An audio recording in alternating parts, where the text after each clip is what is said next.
Hey guys, कैसे आप लोग? आई एम श्योर कि आप लोग बहुत ही अमेजिंग हो गए। सो गाइस, आज आपके लिए एक टॉपिक लेकर आया हूं which is called CRC. I am sure आप लोगों ने ओएसआई मॉडल के अंदर सीआरसी जो है वर्ड पढ़ा होगा। अब सीआरसी करता क्या है और ये सीआरसी जो वैल्यू जनरेट होती है, ऐसी क्या टेक्नोलॉजी डाल के रखी है कि जिससे सेंडर साइड से जब डेटा ट्रांसमिट होता है और नेटवर्क में कहीं कोई दिक्कत आती है तो रिसीवर एंड वाला जो सिस्टम है उसको पकड़ लेता है। तो क्या है इसके पीछे साइंस? चलिए पूरा प्रैक्टिकल दिखाता हूं आप लोगों को। ज्यादा डीप में, कुछ ज्यादा हैवी लोड नहीं करूंगा, बहुत ही सिंपल से तरीके से कुछ वैल्यूज लेके जो है मैं आप लोगों को बताने वाला हूं, क्योंकि इतना ज्यादा हम लोग नेटवर्क इंजीनियर्स हैं, हमें इतना ज्यादा डीप में नहीं जाना है, बट समझ में हमें आना चाहिए। तो चलिए शुरुआत करते हैं। वीडियो को अंत तक जरूर देखिएगा। मेरा नाम है मनजीत सिंह, आप देख रहे हैं आपका अपना चैनल टेक गुरु मनजीत। अभी आगे बढ़ने से पहले आपसे एक रिक्वेस्ट, अगर आप लोग जो हैं करियर में आगे बढ़ना चाहते हैं तो आप मेरी एक डेमो क्लास ज्वाइन करके देखें। You will come to know कि क्या है उस डेमो क्लास के अंदर, लिंक डिस्क्रिप्शन के अंदर है। अभी जो सीआरसी वैल्यू जो है मैं आपको बता दूं सीआरसी होता क्या। सीआरसी का फुल फॉर्म होता है साइक्लिक रिडंडेंसी चेक। ये बेसिकली आपकी डेटा लिंक लेयर पे जो है एक वैल्यू जनरेट होती है, जो कि जब आप डेटा सेंड करते हैं, सेंडर सेंड से रिसीवर एंड तक जब डेटा जाता है, तो आपका जब डेटा आउट हो रहा होता है किसी भी कंप्यूटर से या किसी भी डिवाइस से, तो जब आपकी फिजिकल लिंक आता है, फिजिकल हार्डवेयर जो आपका आता है जिसमें डेटा लिंक होती है, डेटा लिंक लेयर है, वहां पर आपका एक सीआरसी वैल्यू जनरेट होती है, राइट। अब वो सीआरसी वैल्यू के बेसिस पे जब वो डेटा पहुंचता है कहां पे, रिसीवर एंड पे, वहां जाकर वो रिसीवर क्या करता है, रिसीवर वाला जो सिस्टम है वो उसी साइक्लिक रिडंडेंसी चेक के जरिए ये पता लगाता है कि क्या डेटा कहीं नेटवर्क के ट्रांसमिशन में कहीं पे कोई उसके अंदर चेंजेस या फिर कहीं पे ड्रॉप तो नहीं हुआ है। तो ये सारी चीजें जो एरर डिटेक्शन है बेसिकली, है ना, एरर डिटेक्शन के लिए जो इस्तेमाल किया जाता है, इसको प्रैक्टिकली समझते हैं। प्रैक्टिकल समझाने के लिए मैं लेके चलता हूं आपको कंप्यूटर स्क्रीन पर, वहीं चल के देखते हैं कि ये एक्चुअली आइडेंटिफाई कैसे होता है। चलिए फिर एंड में वहीं पे मिलते हैं अपन। सो गाइस, हम आगे कंप्यूटर स्क्रीन पे और यहां पर ना हम कुछ वैल्यू ले लेते हैं। अब ये वैल्यूज क्या हैं, कैसे काम करेंगी वगैरह वगैरह अपन जो है अपन थोड़ा सा चेक कर लेते हैं यहाँ पे। तो मैं यहाँ पे थोड़ा सा एक रेड कलर ले लेता हूँ, सो दैट लेट मी सी। ये बहुत ही डल सा आ रहा है तो मैं यहाँ से ले लेता हूँ इसको, और इसका जो साइज है थोड़ा सा डिक्रीज कर देता हूँ ताकि हम अच्छे से समझ सकें। तो मान लीजिए आपके पास में जो है दो चीज़ें होती हैं जब भी आपका, एक तो होता है आपका डेटा, राइट, और एक यहाँ पे ना जो आपका सीआरसी वैल्यू के लिए जो आपका हमारा जो टॉपिक है that is CRC, cyclic redundancy check का हम बात कर रहे हैं। तो यहाँ पर हमारे पास जो है सेंडर एंड पे और इस तरफ में है, मैं यहाँ पे डिवाइड कर देता हूँ बीच में से। तो यहाँ पे हमारे पास में रहेगा सेंडर एंड, ये आपका सेंडर साइड पे क्या होता है, और रिसीवर साइड पे जो है वो कैसे काम करता है वो हम यहाँ पे देखेंगे। तो ज़्यादा दिमाग लगाने की जरूरत नहीं, मैं जस्ट आपको जो है यहाँ पे थोड़ा सा क्लैरिफिकेशन दे रहा हूँ कि एक्चुअली ये वैल्यू काम करती कैसे है ना, कैसे पता चलता है।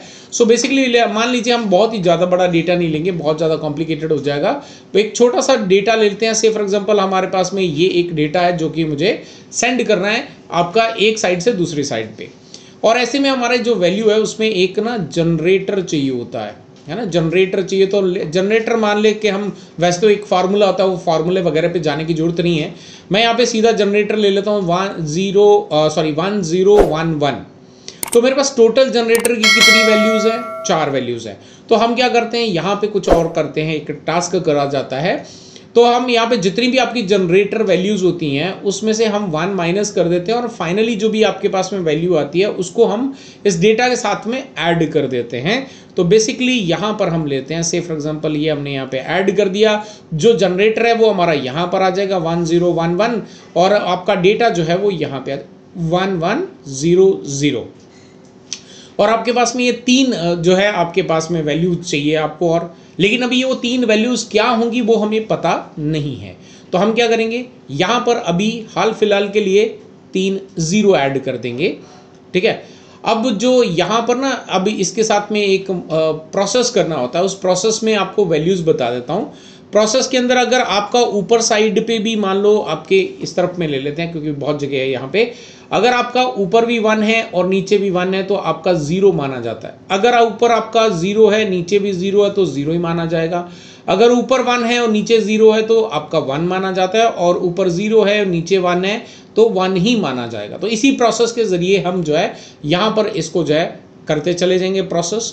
तो अभी यहाँ पे लिखते हैं 1 0 1 1, तो हमारा फाइनली क्या आएगा, 1 1 है तो 0 आ गया, ऊपर 1 नीचे 0 है तो 1 आ गया, ऊपर 1 0 और नीचे, तो यहाँ पर भी 0 आ जाएगा और यहाँ पर भी यहाँ पर भी 1 आ जाएगा और यहाँ पर भी 1 आ जाएगा ना। तो मैं ज़रा इसको इरेज कर लेता हूँ और जस्ट अ मिनट, अपने काम करते हैं, इसको भी इरेज कर देते हैं। तो अभी जो है वापस से यहाँ पे हम ले लेते हैं, यहाँ पर हमने 1 ले लेना है और यहाँ पर भी 1 ले लेना है। अभी जो है हमारे पास जो ऊपर वैल्यूज़ पड़ी हैं उसको भी हम यहाँ पर जो है बाकी बची हुई वैल्यूज़ को भी ले लेते हैं। वापस इसी वैल्यू को हम इसके नीचे डालेंगे, लेकिन शुरुआत कहाँ से करेंगे, जहाँ से 1 अवेलेबल है।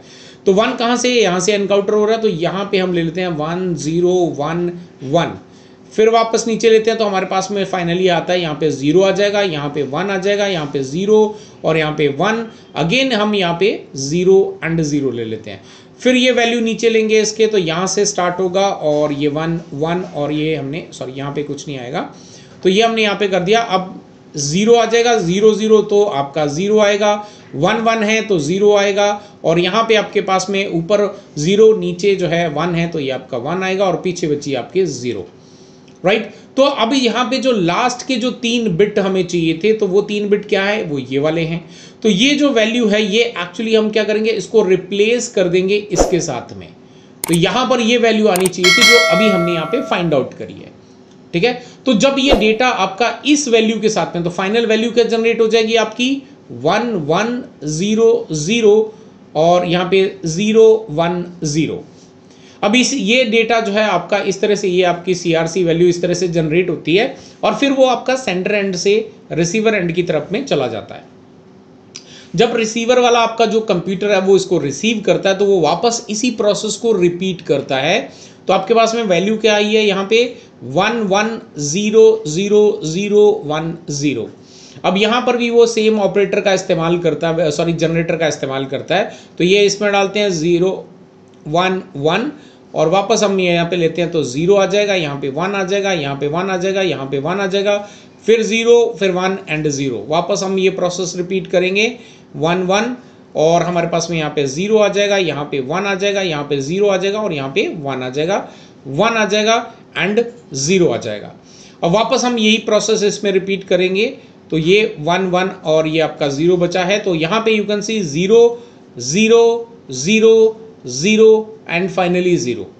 अगर आपके इसमें जो रिसीवर एंड वाला जो सिस्टम है, जब CRC वैल्यू में चेक करता है इस तरह से कि अगर कोई भी यहाँ पे बिट बैलेंस नहीं है, सारे 0 में आ गए हैं, तो इसका मतलब आपका जो डेटा है वो बिल्कुल विदाउट एनी एरर आपके रिसीवर तक पहुंच गया सेंडर एंड से। तो ये जो CRC वैल्यू है इसके अंदर जो है इस तरह से पूरा प्रोसेस किया जाता है। It's a lengthy process but technology है बहुत फास्ट इस चीज को कर लेती है। हमने एक जस्ट एग्जाम्पल के हिसाब से लिया, do not take it otherwise कि ये बिल्कुल आपने जो है सही तरीका नहीं बताया है, या ये एग्जाम्पल के हिसाब से मैंने आपको बताया कि एक्चुअली CRC वैल्यू काम कैसे करती है, कैसे एरर को डिटेक्ट करती है। मान लीजिए यहाँ पे कहीं पर भी आपके पास में कोई बिट बच जाता है, से फॉर एग्जांपल यहाँ पे आपके पास में कहीं पे बिट 1 आ गया है, तो इसका मतलब है कि वो आपका कहीं ना कहीं बीच में एरर है। तो ये क्या करेगा, CRC वैल्यू जो फिर आपका OSI के अंदर, आई एम श्योर आप लोगों ने स्टडी किया होगा, फिर इस एरर को करेक्ट करने के लिए कौन सी लेयर का इस्तेमाल किया जाता है, comment down below. Oh my God I am sure आप लोगों को जो है थोड़ा सा ज्यादा हैवी डोज हो टाइप हो गया होगा। तो ये हमारा जो है इतना डीप में जाने की जरूरत नहीं है, लेकिन जस्ट टू एक्सप्लेन कि क्या होता है तो मैंने यहां पे एक एग्जांपल दिया है। तो इसी तरह से सेम फॉर्मेट से बहुत ज्यादा टर्मिनोलॉजी का हमने इस्तेमाल नहीं करा है, बिकॉज मैंने भी इतना डीप डाइव जो जाके कभी समझा नहीं है। बस आपको एक्सप्लेन करने के लिए, आपको पूरा प्रैक्टिकल दिखाने के लिए कि कैसे ये चेक होता है, वो मैंने यहाँ पे आपको एग्जाम्पल देके एक समझाने की कोशिश करी है। आई होप गाइज आपको वीडियो पसंद आएगा, पसंद आया तो लाइक करें, शेयर करें, और अगर आप नए हैं चैनल पे तो क्या करना है, नीचे साइड पे सब्सक्राइब का बटन है, दबा दो, बेल का आइकन प्रेस कर दो। मिलते हैं एक और नई अमेजिंग वीडियो के साथ। Till then stay safe, good bye.